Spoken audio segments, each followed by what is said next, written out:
And we're back here, second hour main event here on Thursday with this guy. Uncle Lou is here.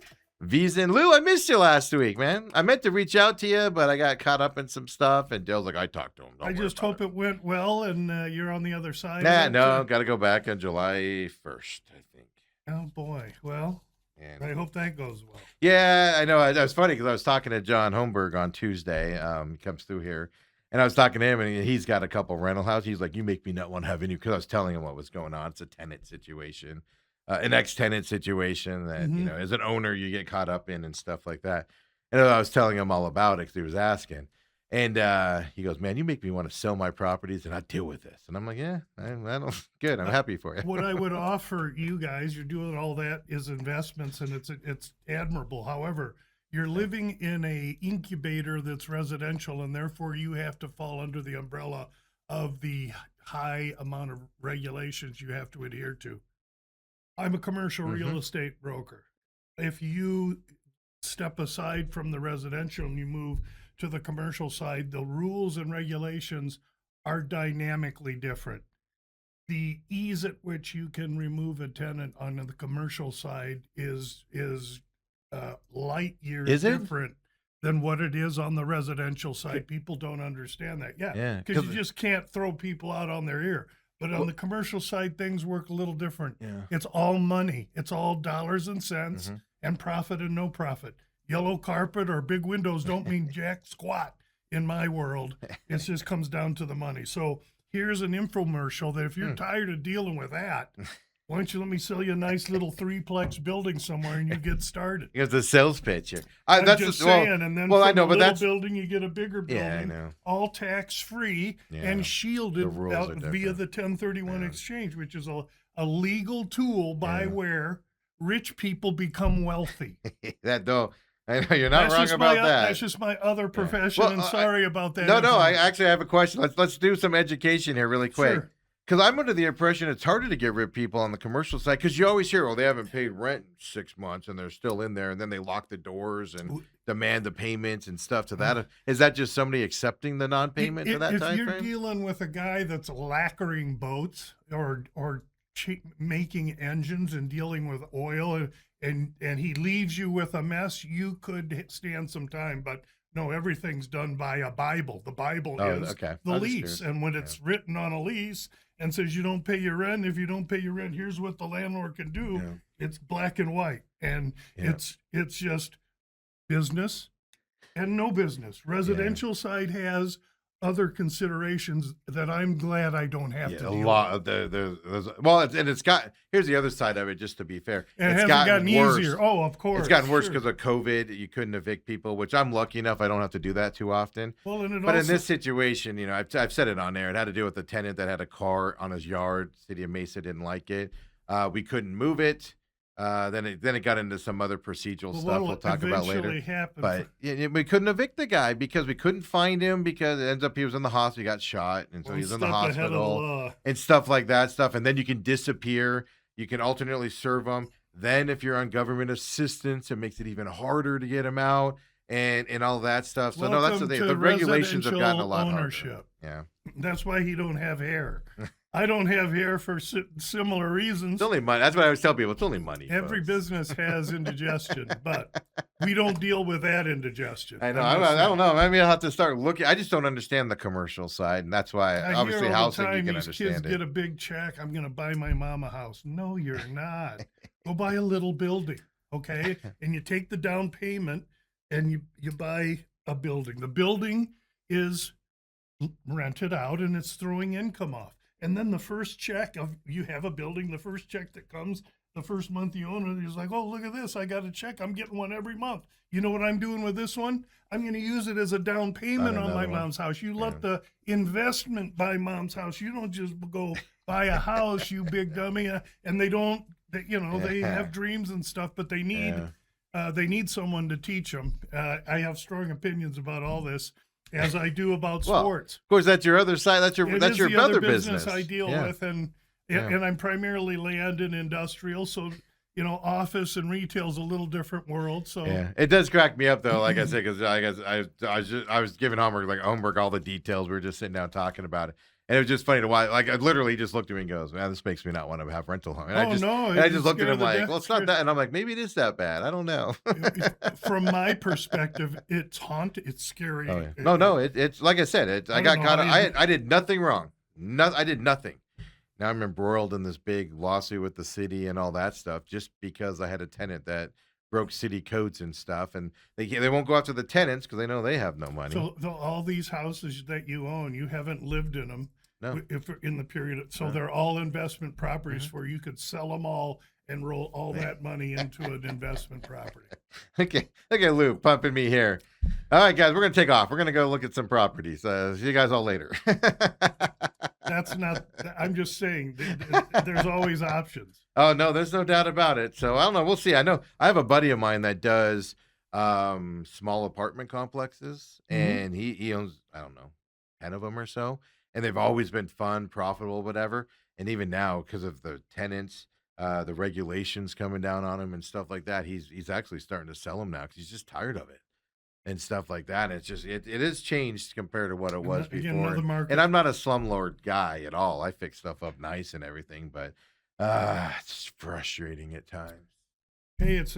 But I always thought commercial was harder to evict. I just assumed so because you always read those stories about You assume that one incorrectly, my business, friend. and it's like all of a sudden the doors are locked, and they're on the news, and they're like, "We don't know why our doors are locked," and the landlord's like, "They didn't pay rent for 10 months." And in my mind, I'm going, "How did you let it go that long? Why didn't you do this 7 months ago?" You know. It's a black and white world where I live, at least on the commercial real estate. Well, side. a lot of that's taxes too. You lose the rents, but then it becomes tax write-offs. It's a whole another game.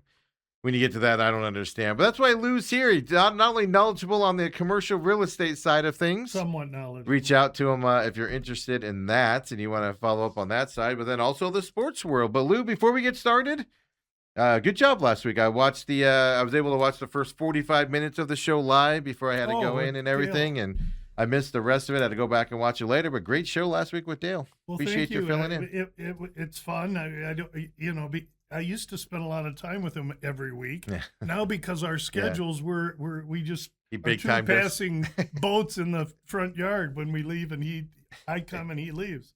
But it was fun to be with him, and we had plenty to discuss. I had actually watched part of a basketball game last week. I think it was the same series, maybe. It had to have been, yeah. Yeah, and so I watched the game last night.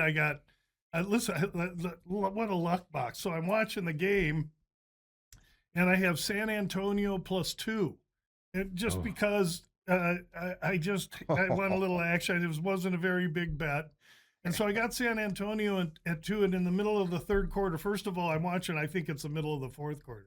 And I'm thinking, gosh, the Knicks look like they could make a run. I'm starting to feel that they could close it down. And then I looked and I saw, hey, wait, it's the middle of the third quarter. I was like, oh, that's ridiculous. So I got on DraftKings and 10-1. So I thought, well, you know what? I think they could come They back. were and 10 pull to the 1 in rug the out middle of from the under. third because they were 10 to down. 1, They were middle down of the 20 third. something points. So I yeah. put enough money, $11 on it just to cover the little $100 bet I had on San Antonio, thinking that the Knicks are going to win. Yeah. So, and then I went to bed. I didn't even watch the game. I watched to probably 6 minutes, and it was getting close, and I just went to bed. And so I wake up in the middle of the night, and I see the Knicks won, and I'm thinking to myself, oh man, I hit that 10-1 for $11. Oh, and then I'm thinking, wait a minute, they won by 1. I hit them both. At 2 in the morning, I'm coming to this realization. So They lose so on now I'm Amazon done buying stuff. Now I'm done with basketball. I've made like 2 bets in the NBA. They've both been in this series. I've won both of them. Now I'm done. I'm out. That's it. Yeah. Yeah. I think that's the end of the series. Yeah. Actually, I mean, here's Coming what back, losing from 29 point down and his young team, I have a bad feeling the next game's going to be. The next game's going to be a San Antonio route because New York don't care. They want to go win it at Well, home. see, I think that way too, but I also think, are the Spurs even going to show up after a 29-point deficit? We saw this series before. The Knicks came back from like 33 down with like 8 minutes to go against the Cavs, and the Cavs didn't play another game in that series properly. So I don't know. I'm fascinated on where it's going to go. It's 3-1, right? Yeah. Uh-huh. Well, Oh, but I agree with you. The Knicks are going to go down there and be like, we have 3 chances to win this. Who cares about this one? again, I don't know the sport. I just soon listen to what Humans has to say. He had the Knicks, and he was, embarrassed at how lucky he got. Who had the Knicks? Humans, my buddy Oh, at Humans, the network.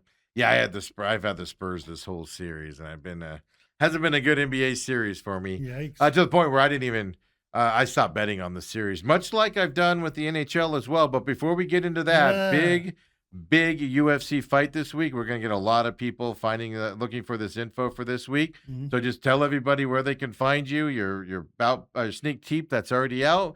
About business coming out after weigh-ins on tomorrow morning, Friday morning. Nope. Oh, no. Look at this. Tell us what's going on then. Tell everybody where they can find you. So it's a funny week in the UFC. You can catch me in the gambling world at gamblu.com. That's my presence professionally as a sports handicapper. Everything I do is basically documented on the webpage, and the top band of topics is what I work on and what you can find out about me. The biggest thing you can find out about me is, and as well, Steve, is that we're huge proponents of the San Xavier Del Bac mission, which is the oldest mission in the United States, located in South Arizona, just south of us a couple hours. They're doing really good work there. I was always looking for some indigenous Arizona institution to be able to kind of hook up to and be able to donate to, and this is the one that we chose. It's just perfect. Since I've been a kid and going to the University of Arizona, I've been visiting the San Xavier mission. It's just awesome. There's a link directly to the mission down there. You can access it, check it out as you wish. And Steve lets me mention that every week. Okay, so besides that, the sports I work are College World Series. I'm in it now.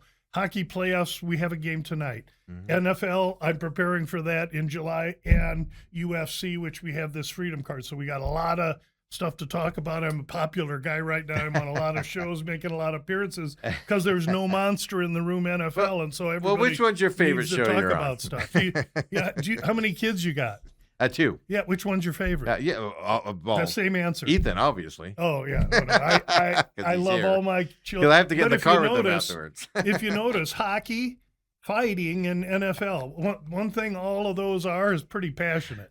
I mean, they're white knuckle physical sports, and I like to cover those. College baseball, simply because I grew up in Omaha, and I went to that event every year for the 20 years I lived in Omaha. Well, absolutely. And look, we got an exciting college baseball. But before we get to that, I did want to talk hockey first, because that game is tonight. College World Series gets underway tomorrow, correct? Or is it Saturday? Friday. It is tomorrow. Tomorrow's Friday. Coming up here as well. So the interesting other thing to keep in mind on Sunday, right? You got this UFC card, Sunday UFC card. Yes, and so that's what I should talk about quickly too, and then we'll get to hockey. Well, because hockey would be on Sunday as well. Well, at the same time when they start, and I'll be actually on the air with my buddy Gabe Morency on a live Twitter feed. But be that as it may, you're going to have hockey going, and the UFC White House card should be really great. But it's Sunday, therefore weigh-ins are Saturday.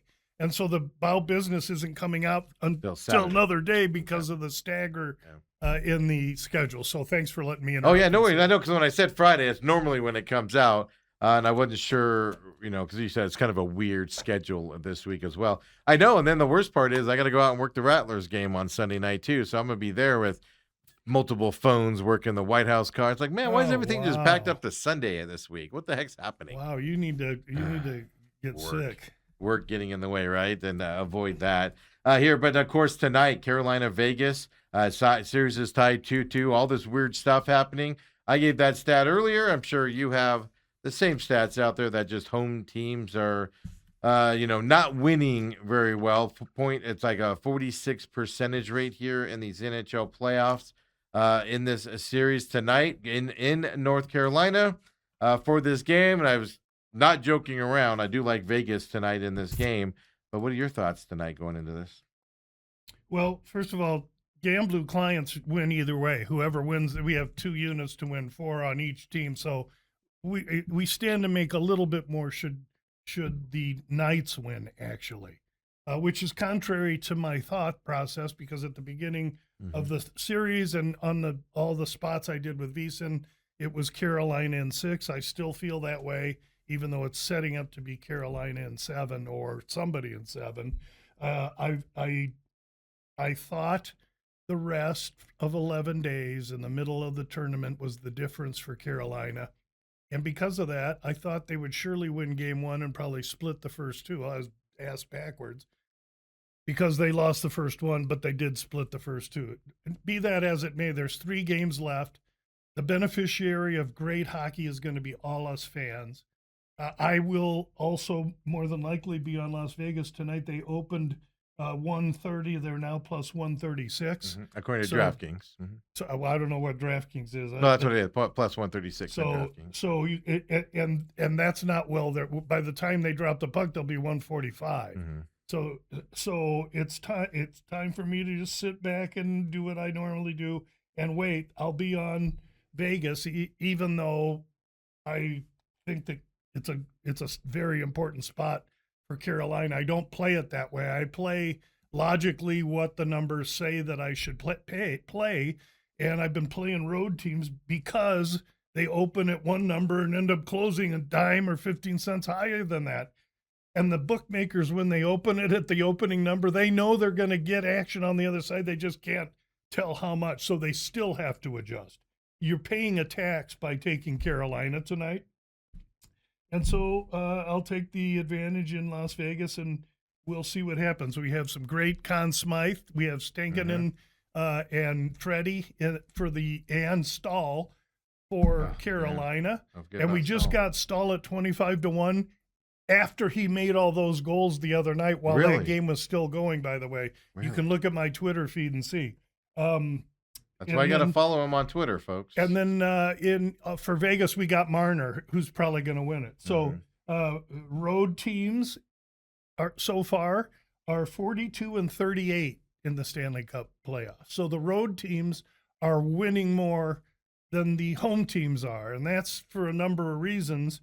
But no one seems to think. You can see the betting patterns is they're jumping on the home team because they're all taking the bait that they're at home. It helps. It's a must win. Whatever the adage is, they're wrong. And so being a contrarian and taking the advantage in the number is what we do, and it's been good so far. My tally into last night, I can't even find it. 40-33 plus 8.5 units, 19%. It's on the webpage. So we're having a really good hockey season. I think that Carolina hoists the cup, but either way, we profit, and I get to watch great hockey. Yeah, absolutely. I looked, but does the goaltender? No, I would say goaltender change. He started last game, but all signs are pointing to him getting back in the goal tonight. Busey coming into this game tonight again. Does that change? Whoa! Does that change your opinion? Wait, I don't know what you're saying. Who are you saying is playing goal? Bussey's going to get the goal tonight. Yes, yeah, of course he is. The other kid looks like he's hurt. He didn't even dress last game. Well, yeah, they said he needed rest and they can't play. He needed rest and needs a full game rest. But the fact he's not playing tonight tells you there's something else going on. To me, that was another indication of what happens to Carolina every year, and that's their coach, Rod Brindamore, grips the stick too tight. That's what I thought was happening there. However, they won the game with him, so he made the right move, and maybe it's me gripping the stick too tight. We'll see. It'll be an epic game tonight. Should be just awesome. A Game 5. I can tell if you look at the stats that the winner of a Game 5 in a Stanley Cup series – that probably goes on to win in a tied Stanley Cup series. It's upper 80%. It has to be. I want to say 86, but it is upper 80%. While you're talking, I'll ask Grok. Yeah, because just if a team went up 3-1, it was like they won. I think they've won every series up 3-1 except for 2. So it was a high number there, and it gets even higher when you win tonight because it's hard to win 2 games in a row, of course, after that side. But I've just been telling people, hey, man, just tune in. Even if you're not a hockey fan, tune into this series because you're just seeing unbelievableness. Like every time, how many goals have been disallowed by Vegas as they can put goals in the net, another one the other night? They're the right calls. but it's just like, man, how close is this going? Then the game winner the other night off the boards and just a weird bounce, and it's an empty netter, and you can just go through. You normally see these things over the course of a whole season where you're like, oh, that's a freaky thing. We're seeing it all in this series. I can't get enough of it. It's like a 70, drug. 79%. Oh, is it 79? Yes. High 70s? All right. 79% of the time, when a team that takes the 3-2 lead in a tied Wow. 7-game series will win. Less than what it was when it was 80%. 3-1. So Yeah. that means it's a big game tonight, and that's what's driving people to Carolina. And as a young bettor too, I would be thinking, this is it. They got to do it. This is a must win. But I see it opened at 130. It's 136, and it's going to go higher. I have to do what I've been self-taught to do, and that's not outthink myself and simply take advantage. It was just, I'm just laughing right now because I just saw this quote because I laughed about it. I watched the press conferences after the games, and the other night when they won, Carolina, Rod Brendamore was asked, hey, are you enjoying these games at all? And he goes, no, this is really stressful. Yeah, no, I bet. From their perspective. He'll enjoy it if he gets to hoist that, and I want it for him. Yeah. I really do. Winning is a process, and he's been there for 7-8 years trying to kick the door in, and every year it's something, and oftentimes it's his team hasn't had the breaks, they haven't had the rest, he's made some bad mistakes with coaching because he's been white knuckle and goaltender, whatever. They're right there right now, and man, you have two teams just chasing their dreams.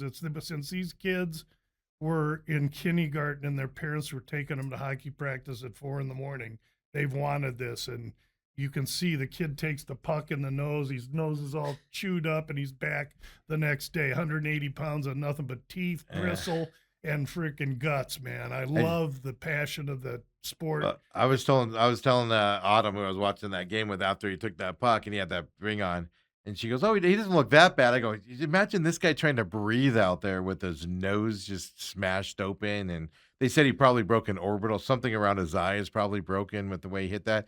And things, and he's out there just skating around, not missing a shift. It's just an amazing. Well, thing he left for the game, but he was there. No, I'm talking about the next game. These kids are so tough, man.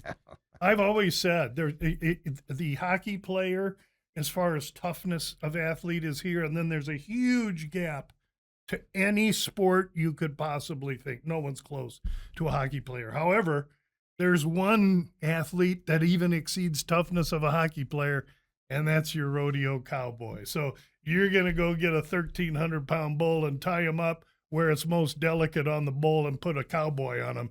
If you do that as a cowboy, you can even take the place of a hockey player.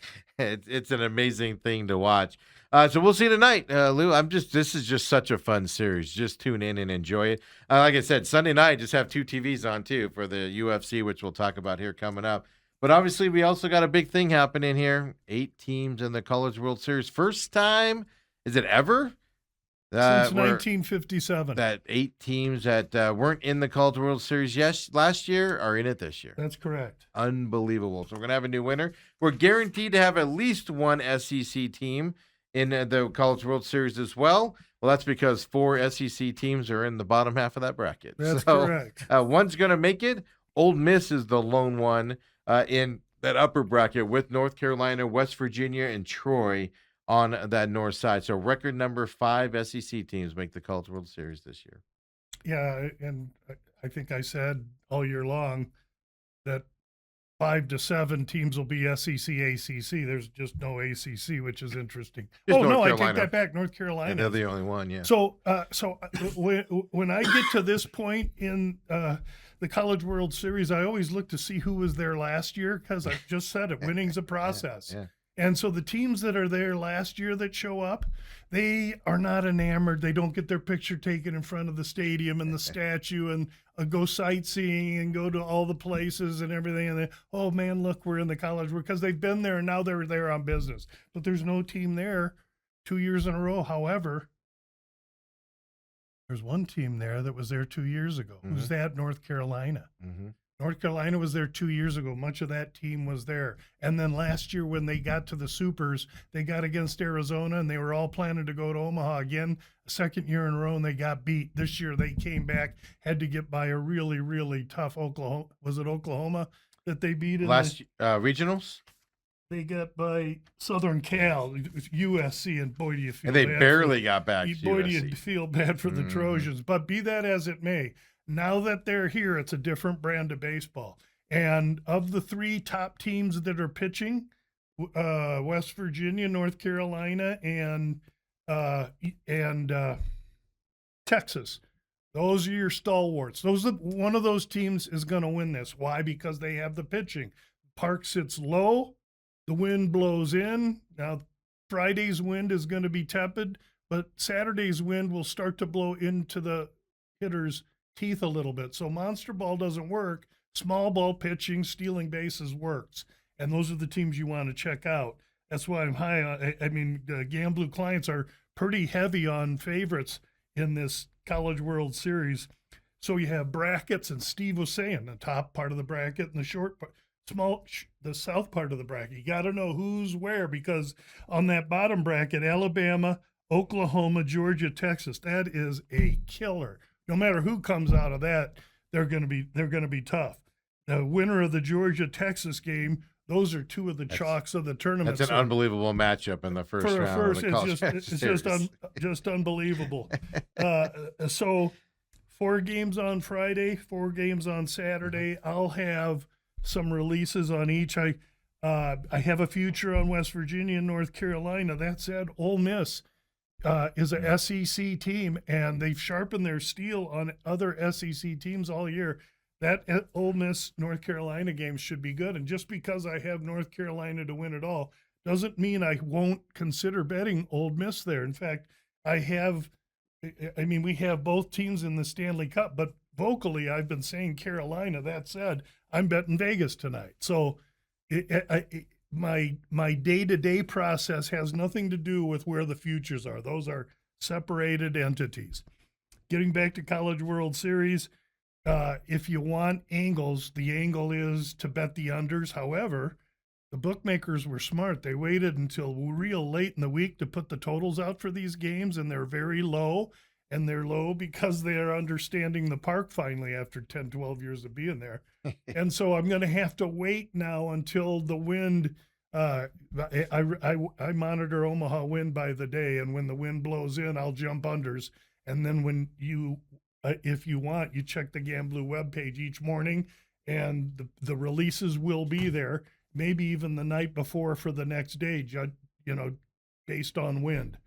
So everything I release will be on the webpage. I understand West Virginia and North Carolina game totals being 10.5, for instance. But North Carolina's 8.5. It's only 8.5. I understand those being a little bit higher, and things higher. To that. Those are pretty low for college. I mean, 10.5. That's what I mean, because they can put up a lot of runs, in a regular ballpark. They did so in the super regionals and stuff like that. But like Oklahoma, Alabama, Texas, and Georgia, 10.5 for Texas and Georgia. Those are in the regionals. Those are 13s and 14s. These numbers are 2.5, 3 points lower than the numbers we were looking at in regionals and super regionals. Why do they do that? That's the park. They're finally they're figuring out the park. And it's got me a little frustrated. I expect a lower scoring game. I was expecting a bunch of 12.5s here, because if I'd have seen those at open, we'd have been on the unders already. Yeah. So, but if it was 12, you would have seen the unders. If I'd have seen 12, 12.5, I'd have been heavy on some unders. But we've seen 10.5. So I'm going to hold here a little bit. I may take overs, because the first day there's not going to be any wind. It's going to be perfect. So maybe we with these low numbers, you go over, get a couple overs, and set up your under. I won't bet the unders till I know I got the wind in my pocket, and takes me time to check out the wind site that I got. It's placed right over the stadium in Omaha, so I can see what's going on, and it's been a winning recipe for many years. We'll see if we can squeeze one more year of juice out of it. Yeah, I think there's some monumental matchups that are going to happen in both of these brackets here in these games. So if you're a baseball fan, especially the way the Diamondbacks are playing right now, tune over to the College World Series Now Troy, first 30 loss team to make this tournament. Obviously, they're the team that you look at and go, "Mm," kind of see. Is there any hope for Troy There performing here? absolutely is. Troy is live. Those 30 losses came because they played SEC and ACC teams all year long. So they got all year long, they got their nose bloodied by all these teams that are in this College World Series or teams they played in their leagues. And so Troy absolutely belongs. And West Virginia is coming in on such a high. The only issue is if they trip against Troy. I can say this in this tournament, if you're able to win your first 2 games, you'll play on a Friday, Sunday, and if you win Friday, then you win Sunday, you play Thursday. Yeah, you're off. So you're you're going to the zoo and you're eating hot dogs and getting ready and playing, pickleball with your buddies, while these other teams are going through all their pitching staffs in a double elimination tournament to try and get back there. So the teams that win their first 2 games have huge advantages over the rest of the field. Yeah, and you're going to get some good teams. Like you said, Ole Miss. I mean, they're a snake in the grass. But then Georgia, Texas, one of those 2 teams is going to have to start off in the losing bracket, which puts them at a disadvantage. But they're talented enough to get through it, of course. But I mean, this is an amazing thing to watch and see how these guys battle through it. I like what I like about this year's College World Series is it is like, I know it's not new blood, but it is new blood. Oh, and it's wide World open. Series. It's really wide open. We've had a wide open. In the past, you go, Tennessee or LSU or Florida's in this now, so they can do you favor them. You just look at this and just sit back and enjoy what you're about to watch in these college games. Yeah, I totally agree. If you like baseball, and the Texas Georgia, that loser goes, then you because right now they're 275. Georgia is to win it all. Texas 275 or plus 3-1. But if they lose the first game and the other team goes to the winner's bracket, then the loser, let's say it's Texas, going to go to 6-1. That's when you might want to look at a Texas or a Georgia if they lose, because either one of those 2 are world-class baseball teams that could easily find a way to get through, especially Texas, because they're really deep with pitching. Mm-hmm. So again, Texas, North Carolina, West Virginia, those teams have top 15 pitching staffs, and a pitching staff in a large park with the wind blowing in is a prescription for Uncle Louie. So that's where I'm going. Likes to wear that stands there as well. This is going to be a fun. It's going to be a fun tournament. I don't remember. Normally, I just tune into the College World Series and I tolerate it and enjoy what I'm watching. But if there's some excitement behind it this year, just like I said, I don't know if it's new blood, even though there's a ton of SEC teams in it. But that's the other side. That's what I think. I feel bad because I know Oklahoma's good, Lou. I know they're good. But I'm just like, they aren't Georgia, Texas good. I think they're a step down from that. It's like, oh, those poor. Then you look at Troy. Well, they have each, like you said, they were Georgia Tech this. good. And Georgia Tech was number 2 and rolling over everybody. Yeah. So I wouldn't discount Oklahoma. That's what I mean. That's what I mean. You're looking at them and Troy, and you're like, man, but they can win a game in this. They can win some games in this. And it's just, you look at them as just an underdog with the talent. Then you got the West Virginia, North Carolina. Now, North Carolina had to come back from SC, win in dramatic fashion. SC kind of let them stick around and made an error, and then allowed them to win it. But then West Virginia's just dominating everybody, and you're like, can they keep it rolling? Right, because they come in with all that mode. That's a great point. Meanwhile, Carolina comes in, maybe the team of destiny. Yeah, exactly. I mean, they have to think that. And again, they were there 2 years ago. That coach has the easiest job because they're there on business to win it now, not to just be there and have fun. They lost to Virginia. No, they beat Virginia in their first game. Then they had 2 losses. I don't remember who those teams were. They were 1 and 2 and then went home. What you don't want is 2 and barbecue, meaning you're 0 and 2 and you got to go home. There. So it's going to be a great event. This is going to be fun. It starts tomorrow, the upper part of the bracket. I call it the non-SEC bracket. That's got Ole Miss in it. Mm-hmm. It starts off tomorrow, then Saturday is that SEC bracket of 4 teams down there as well. So Gamblu.com, you go to College World Series and you hit the tab and you go to, it may ask you to put your email in. And don't worry, I'm not going to buy a building on your credit card. You don't even have to put a credit card in. Just put an email and a password and it takes you there, and then you can see what my positions are and you can laugh at them, bet them, or watch and see what they do. Absolutely. So do that. Of course, same thing with hockey. We got a few games left. But then also follow you on Gamblu on X as well. You do put stuff out there during like right there. I've seen a couple where it's like, oh, gotta pay attention to this. And because I'm public and not behind a paywall anymore, I use Twitter. And if you pay attention to me on Twitter, I'll make it a release and it gets recorded. So, if you should be following me on Twitter if you're reading the webpage and such, just for backup. Because sometimes in the middle of a fight card, if I want to add something, I may not go to the webpage because people aren't used to looking for it then, but they're looking at Twitter, and I'll make a live position there. Why? Because it's easy, it's live, it's timely, and it's time stamped. You can see what time and when I made the post that you can say it's, at least he posted it before the fight. If I could post my positions after all the fights were over, I'd go 95%, I guarantee. Wait, only 95? When we come back, let's get into it. I do have one question about last week's fights, a couple of the fighters there, but we're going to mainly pay attention to this week's Freedom 250 coming up. Was it 7 on this card on Sunday night there at the White House? And they're big fights as well, folks. So come on back. Main event with Uncle Lou.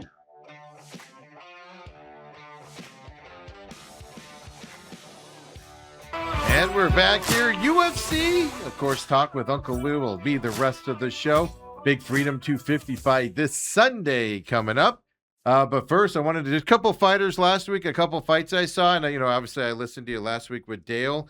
Baranowski, fought Tafa here in this fight. First round KO for him. He is an interesting character. I think of him a lot of just like a guy that goes in and goes, me hit hard, and then he just smash and he wins these fights. Is just his competition? This is the third time I think we've seen him fight recently. Is this just competition, or is he just this strong of a dude? And he's just beating guys that are talented and should be able to compete with them, and he's that much better, or is it a talent issue here? No, it's a little of both. Yeah.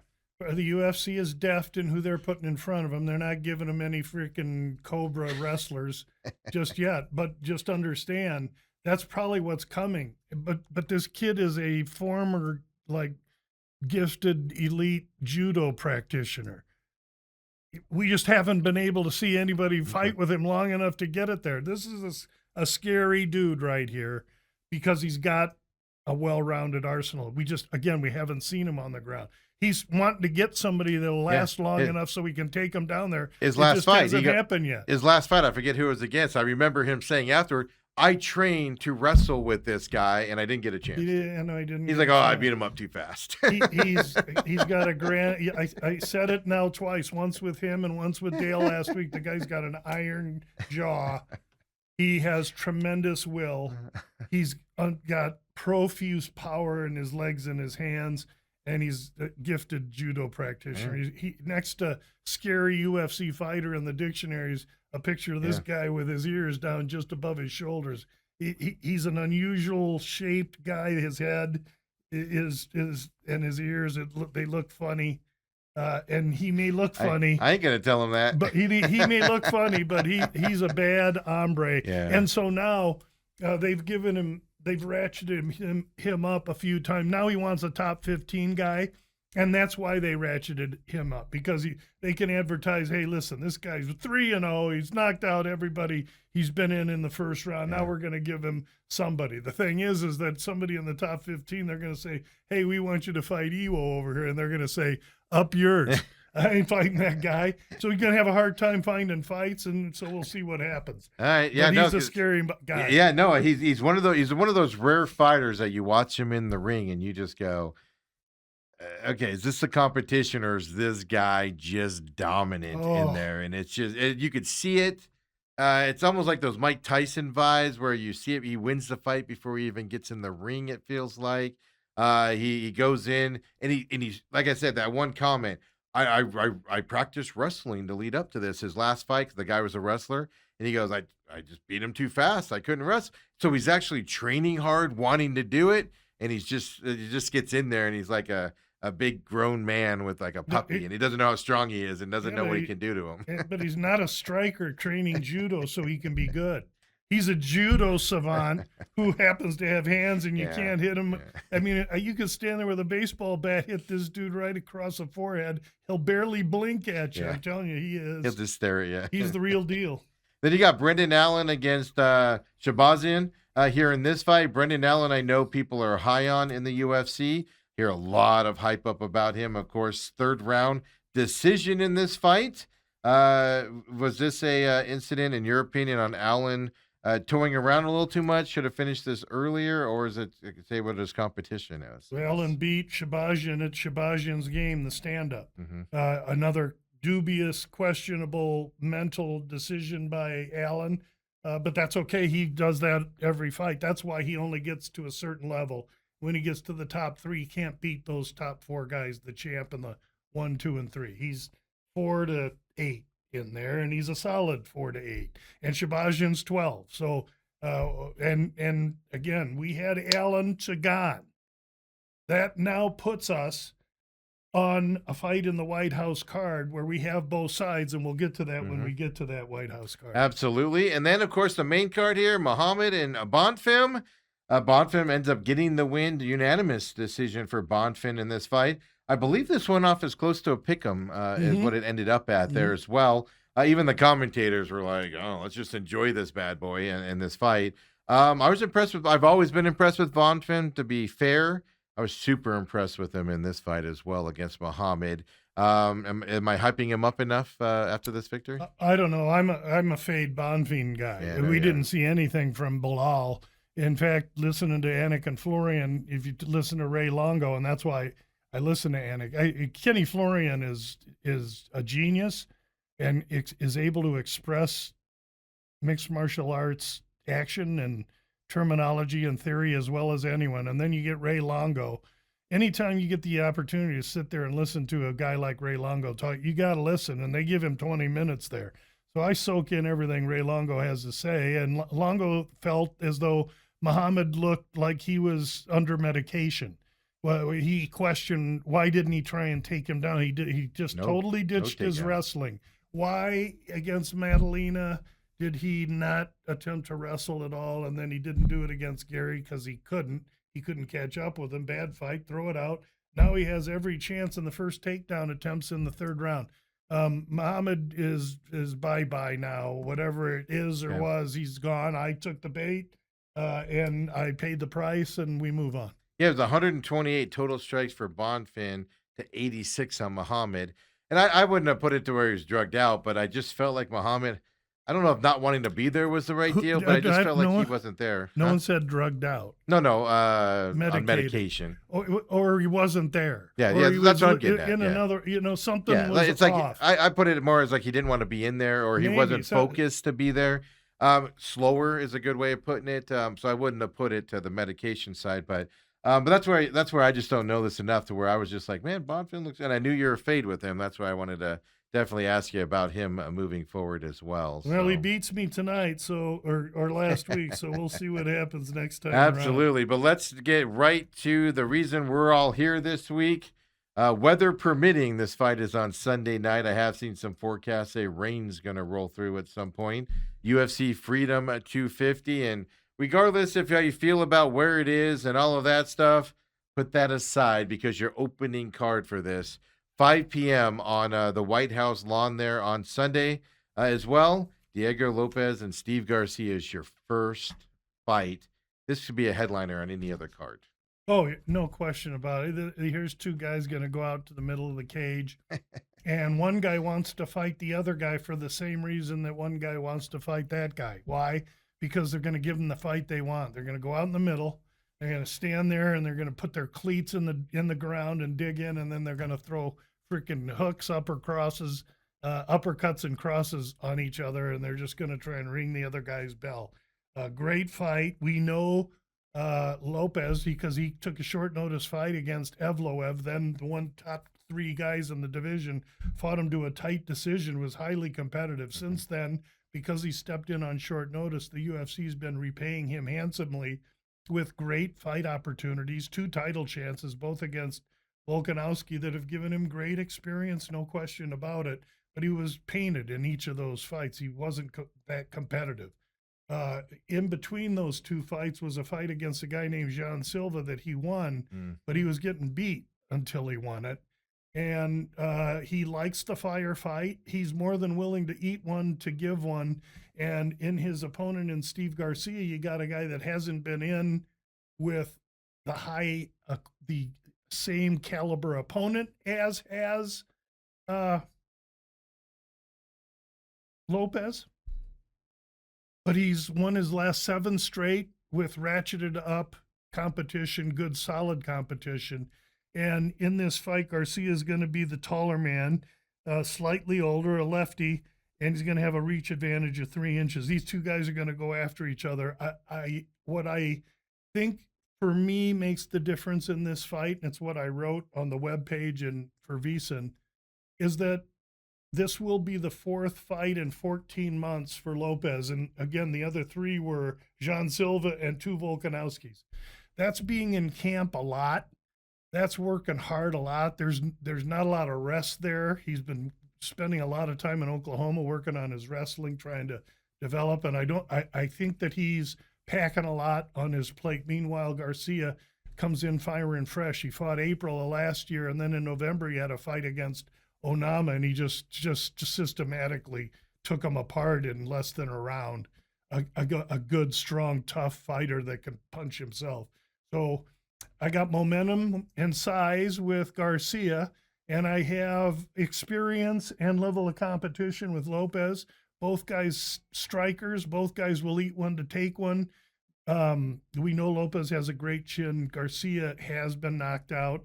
The matchmakers knew what they were doing putting this fight together on the first one, because it's going to be stars and stripes forever, baby. I took Garcia at plus 145 because of the momentum, and I think he's ripe, and I think Lopez could just be a little bit below Muhammad-like and a little bit slow and off because of the amount of high-stress activity and fights he's had in the last 14 months. Over under on this is 1.5. Over is minus 140.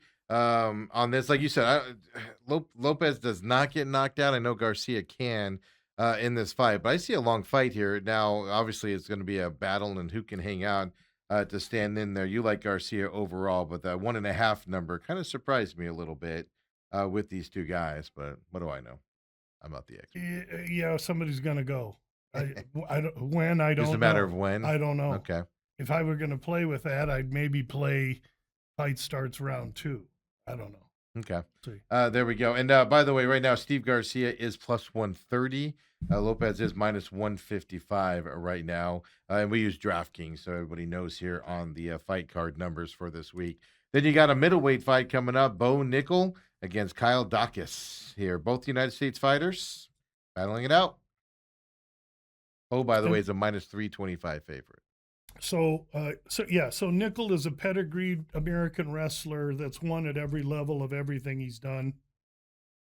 He gets to the UFC, he's had some challenges, and rather than curl up and run away, he's met the challenges and tried to come back better and improve. Same thing with Dacus. Dacus was in the UFC, really didn't fare well. They booted him. He went out, got better, played the shorter circuits, earned his way back, has won 2 fights since he's been back. He's stronger, taller, more experienced, has a great jiu-jitsu game. Nickel's a wrestler, so that's going to be interesting when they tie up. Here's a fight that they're trying to set Nickel up to win, and I get it. He's a slightly younger guy, but Dacus is going to be the bigger guy, and they're both lefties. It's going to add some complexity to it. Also, this is a fight that I'm looking at that I see some 1.5s here, but I see a 2.5 also. So again, Steve gives 1 book's numbers. That's great. You got to shop 2 or 3. Absolutely. If you're not, you're hurting yourself. Yeah. But DraftKings is the 1.5 right now. Over 1.5. And so FanDuel's 2.5. So all you got to do is shop a little bit, okay? Because I like the 1.5 here because I think this fight is the one that goes to decision. I think Dacus. A vote for Dacus or a bet on Dacus would be the over because you think he's durable enough to take Nickel there. I think Nickel can eventually put him away because that's why they put Dacus here, to make Nickel look great. but I think Daukus makes it a little bit tough, and he gets past, or he puts this fight into the second round. Quick question for you, because DraftKings, for instance, over 1.5 is minus 154 right now. That 2.5 number of FanDuel, do you have what that number is on the other side? I'm curious what the difference it's is. 158 under, so 160 on the under. Okay. Okay, I would still think that you could consider the over 2.5 too and get plus money. To me, the 1.5's the play. Over 1.5, 154, use it in a parlay, or again, to get to round 2 is going to be even more expensive. It's just how you want to go. This is really an interesting card to try and figure out how you're going to bet, because it lends itself, it kind of lends itself to either playing some mad dogs or playing some parlays.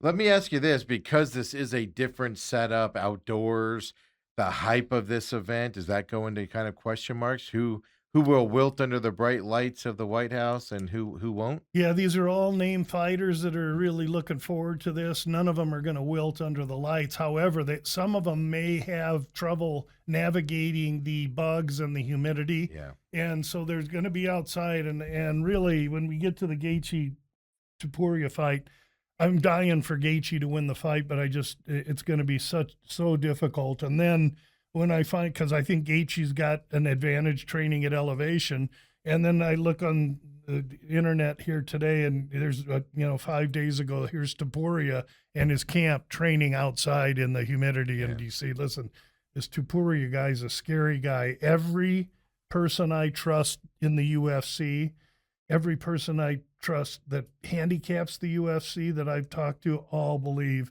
that this Topuria is him, if you know what I'm saying. And I have to recognize that. That said, I watched Holly Holm beat Ronda Rousey too. So I can tell you right now, I'm going to have a small bet on Gaethje, but it's going to be small and recreational because I have to.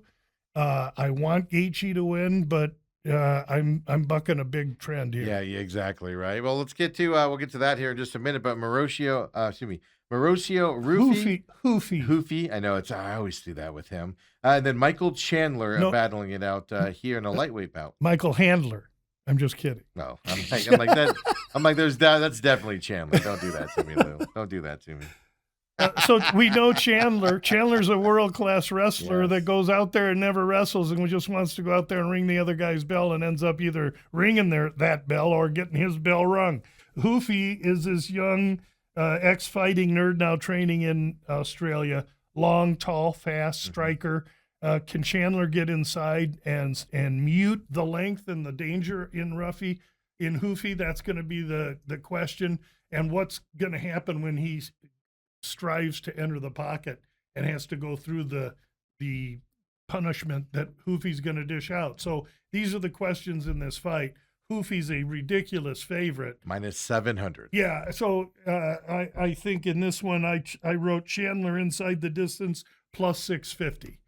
So I'm throwing a hand grenade here. You don't have to bet but 20 cents. And you win 1.3 units, okay, for 0.5 of a unit. That's my approach here. I'm going to have fun with this card. How are you going to bet Hoofy minus 700? What are you, nuts? So I'm going to take Chandler. I'm going to take him the only way he can win, by getting on the inside and landing one or two. Or if he actually wrestles and takes this guy down, he could absolutely get on top and win this fight. So I'm going to take Chandler inside the distance plus 650 for a little fun and games. Interesting enough, over under on this 1.5. Under 1.5 is minus 130. They're saying that Hoofy's going to just go out there and knock Chandler's head into the 8th row. Exactly. That's what they're saying.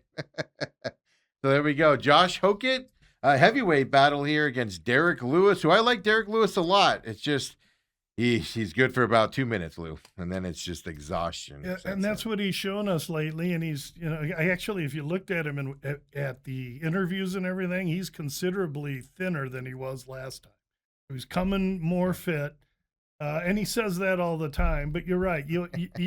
On his best day, he's a freak for 4 minutes, and then he runs out of juice. This Hokett is a clown, is what he is. However, he's highly athletic. He's an ex-football player. He's an ex-college wrestler, And because of the athleticism of the football and the brass tacks of the wrestling, he's got a freaking granite head.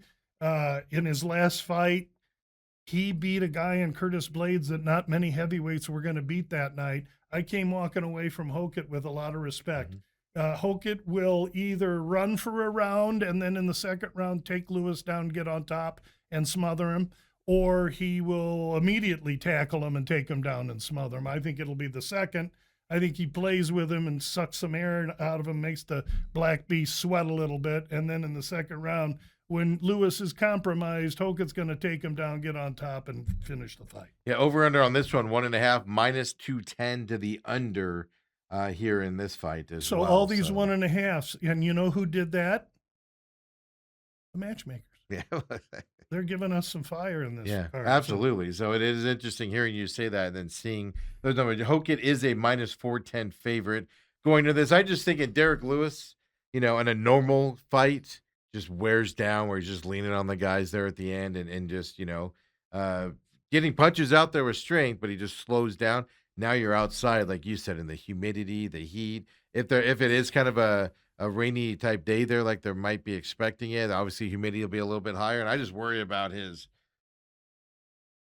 endurance. Yeah. If in indoors he struggles with it, to going outdoors. Yeah, but you got 3 minutes to be able to have to wade through when he knows he's going to go out there and try and touch this kid. Let's not forget that this kid 4 months ago got his brains beat out by Curtis Blades. Those guys both, he was definitely concussed, and he's coming back pretty quick afterwards. And Lewis holds the knockout record in the UFC. So again, someone's going to sleep here. I'm just thinking that it's probably going to be, Hokett. So, you put Hokett together in a parlay with nickel, you can get like close to even money, 1 to win 1. I'd consider maybe looking at something like that. Perfect. And then we got the local. Excuse me. You say Hokett? That last parlay, I missed a leg. So we're going to use those two with one upcomer. Go ahead. Right, so nickel, Hokett, and you're going to add one more to that coming up. But we got the local kid, Sean O'Malley, getting back into the ring against Zahabi here coming up. And Zahabi's a Canadian fighter. Zahabi's a Canadian. He's earned his way here. He's got no power. He's got good hands, great movement. He's athletic. He can wrestle. He's a top 15 fighter in the division, maybe even top 8 to 15. O'Malley's world class. He's long, he's tall, he's fast. He's there so that they can get momentum behind him again. He puts tremendous butts in seats. This is a setup fight for O'Malley. The UFC wants O'Malley again in a big championship fight because they're after ratings. We know this. And so now we're going to take O'Malley at 440 and we're going to acquiesce. We're going to go O'Malley at minus 440, Hokett at minus 410, nickel at minus 325, and we have one more leg coming up. And when we get there, I'll tell you what that one going is. a 4-legger, huh? We're going to do what we're trying to do. If you see those 3 favorites, we're just trying to go favorite, and then walk into a big bet, and we'll see what that is in 2 fights. Yeah, perfect. Then next up, you got Alex Pereira against Gane. Here, Brazil versus France fighter here in the Freedom 250. Yeah, and so anyone that's read the blog or been on VSIN or listened last week understands we now have Gane 2 units to win 3.8 units, and we have Pereira 2 units to win 3.4 units. So we're going to lose 2 units, but pick up 3.4 or 3.8. So we won money on the fight. And I'm tickled about that because there's a lot of questions in this fight. And the questions are this: how does Pereira, under the new weight in a 5-round fight, deal with a guy that's a natural heavyweight, that's very athletic as a natural heavyweight? He's been in there with Aspinall, John Jones, other killers. And how does the immediate weight gain, even though Pereira's a big guy, does the power stay? How's his cardio going to be? Gane is certainly going to try and take him into the 2nd or 3rd round, I think, where he can dominate him. So that said, I'm so happy that we're in a win-win position here because I don't have to extend myself on one of the 2 fights that's close. I would like to see Pereira win, but I think it's a tall task to ask a guy to go from, and he was never an 85er. He did superstar weight cuts to get there. To go from 205 to heavyweight and take on this kind of a guy in 5 rounds outside humidity, I'll be rooting for Pereira, but I just think it's too much to ask. So I'm leaning towards Gane here a little bit. Yeah, I mean, it's minus 112 for Gane, and it's Pereira's minus 108. Yeah, so they don't know either. Nobody really knows. Everybody has the same question. How's Pereira going to be able to transfer the weight to heavyweight and past 5 minutes into the second, third, fourth round? We're all going to learn. I'm going to learn while making money, and I'm happy about that. Over unders 2.5 on this fight, minus 166 to the over right now on, like I said, DraftKings here as well. Interim heavyweight title fight here in this fight. Excuse me. Yeah, again, there's 2.5s and 3.5s out there. There's a 3.5. So a 2.5, I think it could go over. I think 2.5 could go over. 3.5 is making it tough. 2.5, I lean over pretty good here. For that fight there, and that's a 5-rounder, being a title fight as well as the co-main event. Then you get the one you've kind of alluded to already and told us about, the lightweight title bout here. You got Topuria and Gaethje battling it out. This is just gonna be a fantastic thing to watch. Yeah, I don't like Topuria's smugness. I don't like his cockiness. He's earned the position to be all that by his body of work. I'm not disputing any of that. I'm not disputing he should be a favorite. But he's a Spaniard coming to the White House for a great opportunity, and he's fighting a kid from Stafford, Arizona, who's an All-American kid, 30, almost 8 years old. He's going to Gaethje is there to represent America. He's there to represent his country, his parents, and we're going to get the best fight we've gotten out of Gaethje ever. And really? His last fight was pretty good, Lou. Huh? His last fight was pretty dang good. Well, his fight against Holloway wasn't that good. So, I mean, and he's had a bunch of fights, and he's incurred a bunch of damage, and that's what people are saying. But he's much bigger than Topuria. Topuria is much faster, much quicker, better footwork. I've gone back and forth with all the savants, okay? And I get it. And I have to respect Topuria for what he has. But I've seen funny things in fights. So here's our bet, okay? We're going to go early, and we're going to take nickel. He wins, bingo. We roll into Hokett. He wins, perfect. We roll into O'Malley, and he wins. That's our foundation. We got to get those 3 guys in. Then our 4th leg, Gaethje via KO, submission, or DQ. That's a plus 600. You return 13 to 1 on that. I'm not suggesting you bet 1. I'm suggesting you can bet, a quarter of a unit, and you can win 4.2 units. So here's a bet where you can bet a small amount to win a huge amount. But in the main event, you're going to need Gaethje to ice this kid. Do I think it can happen? Hell yes, I think it can happen. Do I want it to happen? You're F&A right, I want it to happen. Will it happen? Probably not. But I'm going to set the table with that kind of a bet. And between that 13 to 1 and Chandler inside the distance, I'm thinking maybe I'm going to catch some lightning in a bottle. How about Lopez Garcia doesn't go the distance? That's a minus 245. And I parlay that with O'Malley and Zahabi does go the distance, minus 160. There's a 1-unit bet that returns 1.3 units. So those are what I'm looking at for this card. I'm going to have a little fun. I'm going to try and make money with some of these parlays. And if a big upset happens, let's just hope it's Chandler or Gaethje. Absolutely. And I don't know, just the way Gaethje beat Pumlet in that fight just showed me something. I know he's had bad ones in the past and stuff. To at least hang in there here. Over unders 1.5 in this. Over and under are both minus 115 going into this fight as well. So yeah, could go long, could go short. I lean over, but But that's unusual though with the minus 520 favorite going into it. Usually it's under. They're telling you he's going to go in and just destroy him and stuff to that effect. So it is interesting how they're playing that side of it. But yeah, Topuria is a minus 520 favorite right now. On DraftKings here as well. So there you go, folks. Big fight Sunday night this week. Don't forget, About Business comes out Saturday morning there as well. Are they doing the weigh-ins outside on the lawn, or is it someplace else? I don't know. They're Saturday. I know. Everything's off with this card. I'm I just know. happy to know that my buddy John Morgan told me they're Saturday. I got to figure all that out. It's like, what's happening? What's going on as well? And then, then after this weekend, we go back to the Meta Apex there for the following week. Take a couple deep breaths before we go to the Middle East there as well. Is there one next week? Yeah, June 20th, Apex. I was surprised by that too. Kopp and Horiguchi. Okay. Yep. And then we go to the Middle East for a fight there, 8 a.m. fight there coming up on the 27th. Boy, they're killing me again with these fight cards. And then I get the 4th of July off. Okay, that's you get that one off, but then you get the McGregor-Holloway 2 fight on July 11th. So just giving you a preview here of what's coming up on the fight cards. Yeah, we hope we get UFC. McGregor and Holloway. It's scheduled coming up as well. Lou, appreciate you coming in this week. Thanks for having me, Steve. It's going to be a fun weekend here. Sunday's back, folks. Hockey, UFC fights, all the fun stuff. So, everybody, we'll see you next week as well with Uncle Lou. We'll be back tomorrow here on the show. Of course, 8 o'clock. Come join us. Also, let me just check here. Don't forget, follow us at TME Media AZ on YouTube, where we're live as well. Join our comment section. Those of you that have questions for Lou, check in there starting next week when we're back.